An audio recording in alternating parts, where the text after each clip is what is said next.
Thanks for tuning in today. I'm Dr. Nick, the Incrementalist. Join me as I seek out the small incremental changes being applied in other industries that we can learn from and that can be applied in healthcare. Can these changes bring immediate value, but also add up to the big improvements and revolution we need in healthcare? Come along with me to explore the possibilities. My innovative guests from around the globe have used small incremental improvements to achieve their moonshot. And today I'm delighted to be joined by Sanjula Jain. She is a Chief Research Officer at Trilliant Health. Sanjula, thanks for joining me today. Thanks for having me, Nick. It's a pleasure. So if you would, you have an interesting background, I think highly relevant to the conversation we're going to have. Tell us a little bit about how you got here, what your sort of career path is to this point, and, you know, a little bit of the highlights, if you would. Sure. So like most people in healthcare, we all have some type of, personal story or exposure that kind of, shapes our frame of the world. The short story for me is that I grew up in a family with elderly grandparents who had a range of healthcare conditions. And as a young child who was also interested in science, I started asking questions of, a lot of this could be prevented by diet and lifestyle and education, right? I'm talking a lot about chronic conditions like diabetes and hypertension. And it kind of led me down this really education and information and how do patients get information from their physicians, and what are, coming from an Indian family, what are the differences, culturally? There's a lot about our cultures ingrained in food. And it kind of occurred to me that, well, so much of what my grandparents were doing was actually because that's how they were taught culturally, maybe not realizing that some of those things that they were doing maybe not have been the best for their health, so to speak. And so as I started going down that path, I said, well, I think I want to be a clinician, or a physician rather, who could really help educate patients and give them the information they need to make better healthcare decisions. And so my mind is always thinking about decision making and how to influence that psychology. I won't bore you with all the details. So I went down that path with a lot of research, working at MD Anderson and, thinking about nutrition and all of these things. And I ended up majoring in psychology, exactly for that reason. And along the way, I realized I don't know that it's so much a patient information issue that's a big component of it, but it's also the system, right? What is the information that a lot of our healthcare systems and institutions, what are they using to then make decisions about how they make policy decisions, or how they're treating patients, or how they're reimbursing, for certain of care. I somehow went from the patient level to more of the organizational level, because I, from my vantage point, felt that the organizational level played a more, maybe not more significant, but maybe it had more of a scale ability to directly influence that patient level behavior. And so I set out on how do I best equip decision makers of important institutions that ultimately have that influence to make these changes. And that led me down a path of research. And so I'm a trained health economist. I'm part-time faculty over at Hopkins. I've authored some books, right? So I think a lot about how to think about collecting the right information. But being in academia, I realized, well, the decision makers, who are running hospitals, who are running health plans, those, we're both from the DC area, those of us that are, on the Hill, right? They're not necessarily making all their decisions by reading papers in JAMA, right? That's like one of many inputs. And the way that healthcare moves is so fast and it's so complicated. And, if you're running a health system, for example, right, you've got to be up to speed on telehealth and Medicare and, new innovations in clinical practice. You have to know a lot of things. And it's a lot as a decision maker to process that information and the speed. And so I had spent some time working in industry in a couple of learning organizations focused on peer learning with C-suite executives in particular. And so really I went down this path of, by knowing how C-suite executives were making decisions, their day-to-day priorities, the types of information they were consuming, it wasn't the academic stuff that I was, spending so much time on. And so I wanted to find a way to bring the academic rigor of research and information to that stakeholder group. And so that ultimately kind of has led me down to do a couple of different things in applied research in the business world. So I'll jump over straight to, Trilliant Health, which is basically an academic stream, because the reason I really came over here is Trilliant Health has access to an all-payer national claims database, right? Which, to not get so in the weeds, is something that academics don't usually have the privilege to have access to, because it's a lot of data. It's really expensive. Most academic research will look at, just Medicare, or you'll be lucky if you have a partnership with one health plan. And so you can run studies looking at all of Blue Cross, or, Blue Cross just in Massachusetts, right? But this data set allows me to see all of it. And we're also a qualified entity with CMS. And so I get direct feeds, from there as well. So having access to data that reflects really the entirety of the American population is truly a privilege that I have as a researcher. And then that data is very recent. So as you know, right, in academic literature, most studies usually have a lag, right? It takes so long, and usually, you'll be reading something in 2022 and the data is from 2020. The data that I get to play with, well, it's updated monthly, right? Claims are rolling in on an ongoing basis. So it's really given me the ability to look at trends and what's changing across the ecosystem, whether it's by geography, by pay type, by patient population, disease state, you name it. I can see that longitudinal patient journey and not just be restricted to what's happening in one health system or one payer. And so that, I think, has afforded the ability to help decision makers now have a little bit of a different set of fact set and information. And what I spend my time doing day in and day out is trying to harness that rich data set to help extract, new insights and emerging trends that I think decision makers across all aspects of healthcare should be aware of. So phenomenal sort of background, and also backstory that, I think brings a tremendous amount of relevance. And it's an interesting pathway, different to, for example, mine, where, similar sort of impacts and, shaping of that. But in your particular instance, looking at that from a broader, higher level perspective, what really strikes me, and you said something back there that I sort of noted down, which was, I don't want to say I have more influence, but, more impact. And I think you do. And, I'm sure that lots of my clinical colleagues, in many respects, envy that capacity to influence in a broader behavior. We as physicians love that one-to-one interaction and do our best, but, in many cases fail because we're not acting on the appropriate data. So I think your p-value is fantastic in terms of impact. And then you talk about this data set, and, we're going to dive a little bit into that in a second, and obviously tremendous value because it's real time. But one of the things that I just want to talk about here is, the huge expose that we've seen in terms of racial inequity.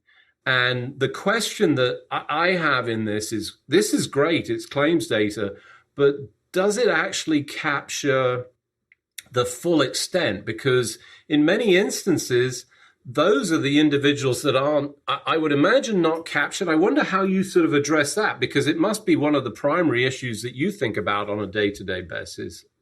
Absolutely. So with any research, right, any study design, there are numerous methodologies, different approaches, and there are always strengths and limitations. So claims-based analyses have their limitations, no doubt, but they also have their strengths. And so one of those limitations, in a traditional sense, I would say is, right, I get a lot of questions about, well, how do you see what the uninsured are doing? Or how do you see kind of that cash pay population?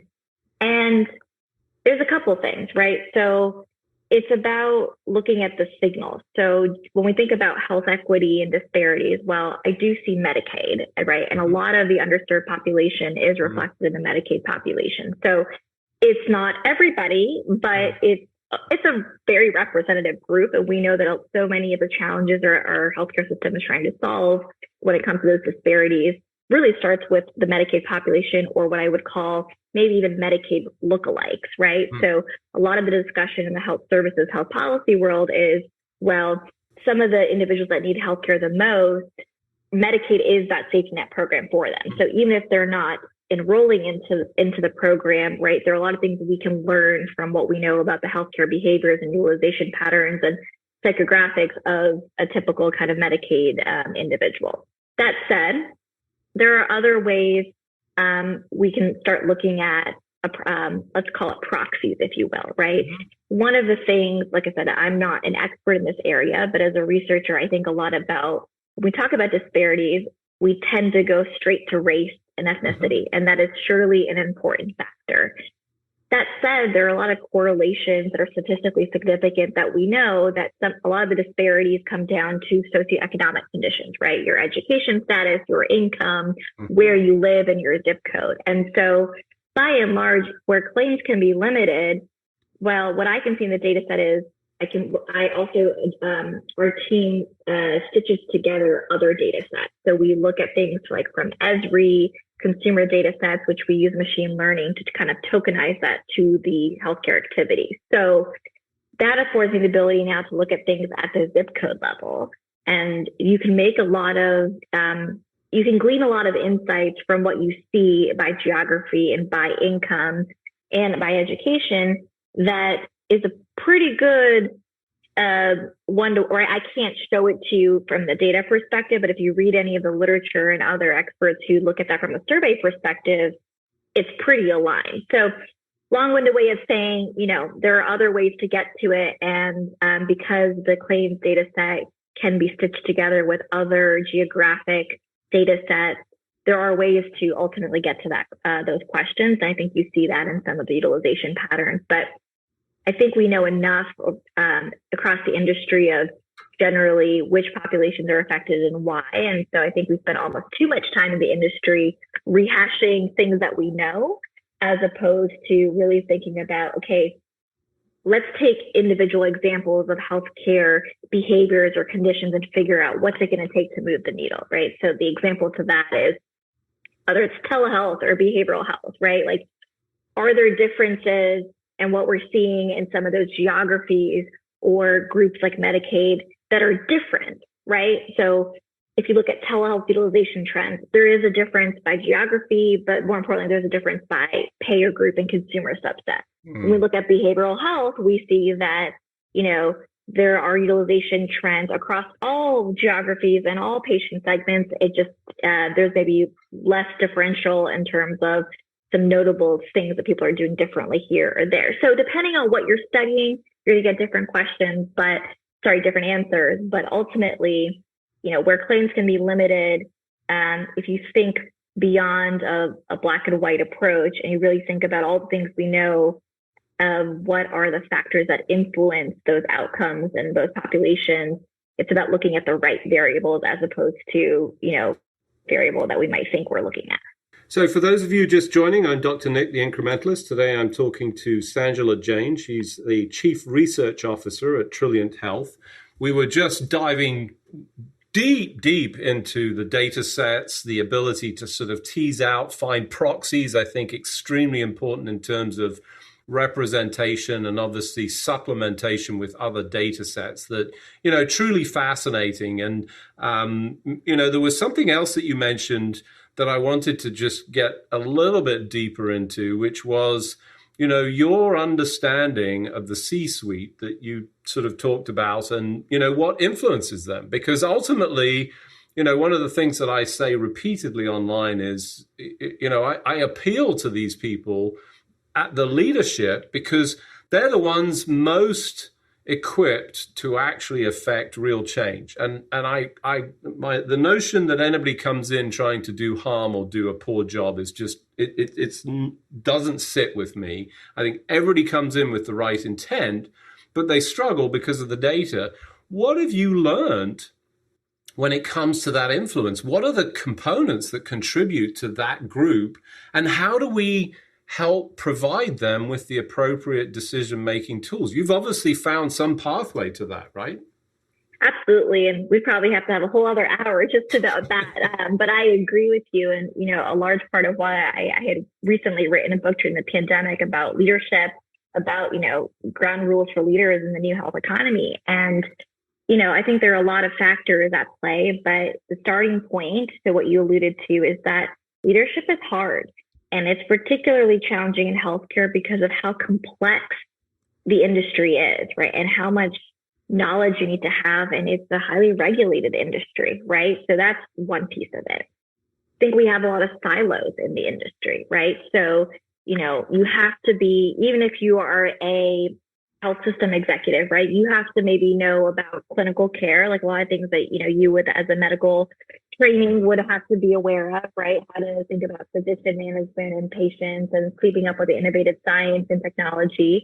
But you also have to be aware about policy and reimbursement and the ins and outs of Medicare and Medicaid, right? And then you have to know about all the things about governance and how to think about running a board, right? Like you have to have so much domain knowledge in a lot of ways across a lot of areas, no matter where you sit, right? Pharma can be really deep in the clinical innovation side and know everything there, but where pharma can be hampered is not knowing enough about the realities of what it takes to facilitate change management at the bedside, right? Like I'm just kind of throwing that out there, but the lack of silos, I think, is another piece of that. And then the other part is because of how complex healthcare is, right? There's a lot of historical information that I think we tend to miss. So, and I experienced this coming to the industry, right?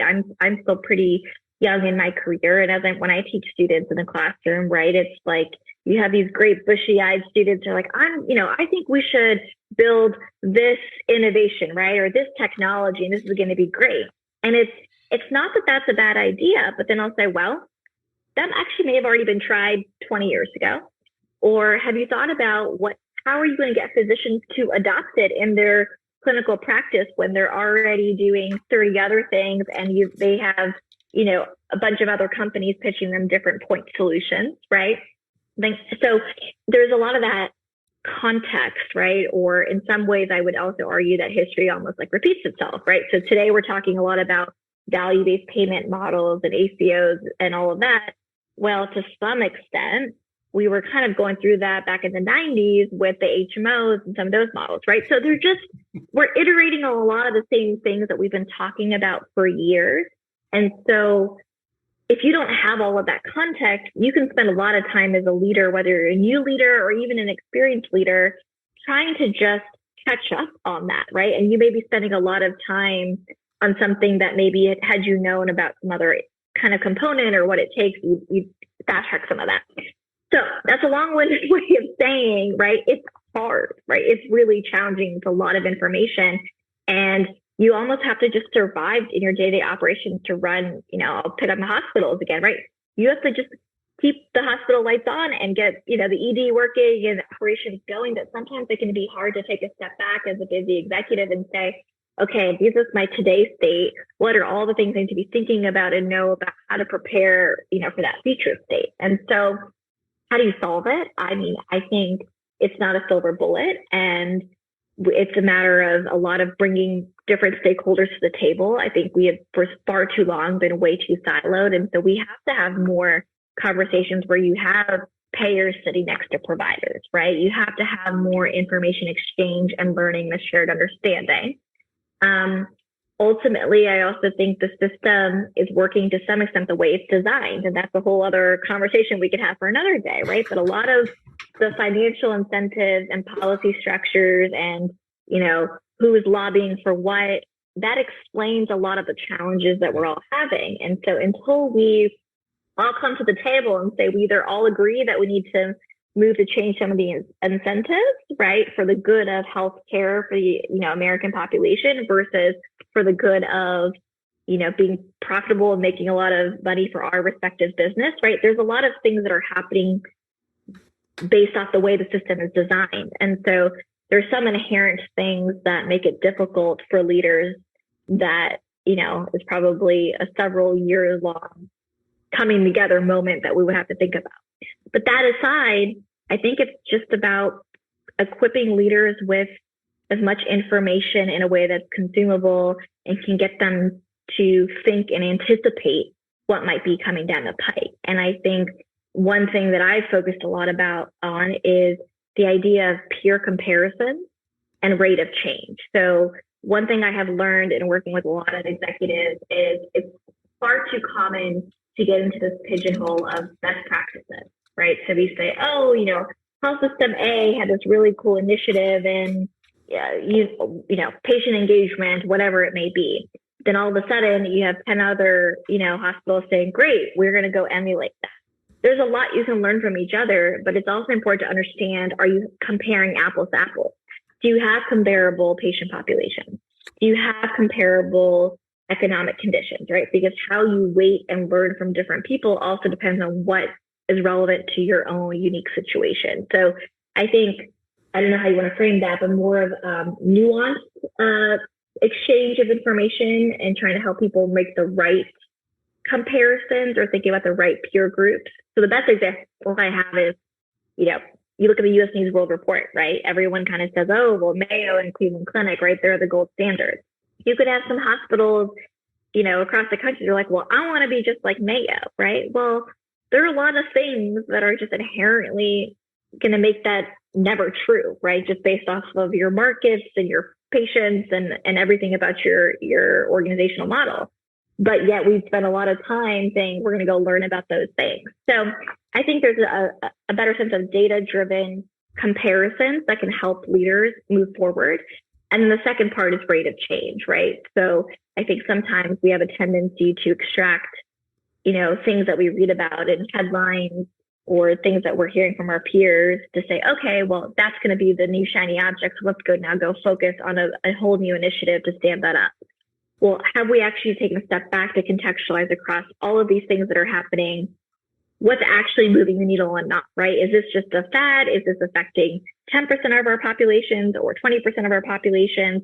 Depending on the answer to that, we might make a different decision of what we do as an organization, right? So I can bore you with a couple of examples there, but I think you kind of get the conceptual point. So I think leaders are in a tough spot, and the more that we just have a shared understanding and have a data-driven conversation around what's happening in the ecosystem, I think that takes away the subjectivity and the opinions of what I'm doing is better than you, or this is the right approach. Prove it, right? The number, show the measures, show the outcomes, explain how it works, what's the magnitude of change. I think if we started holding ourselves to that level of rigor and discipline in our conversations, we would see a very different set of decisions being made across the industry.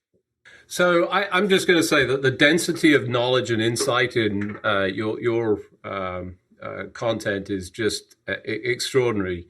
You rank in the top list of people I want to break bread with and spend an awful lot of time just to understand and dive into so many areas.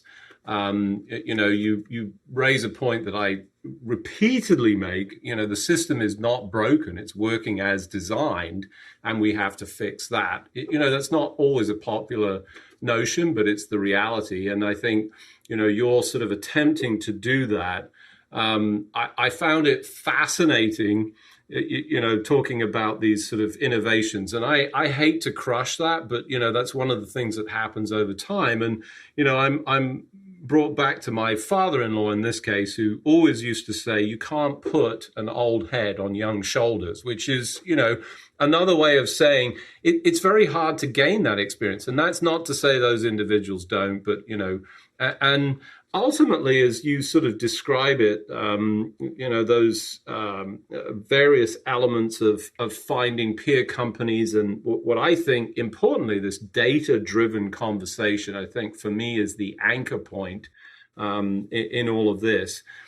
If you could, do you have a sense of what you could do, or what would be the most value to you to really help change the trajectory?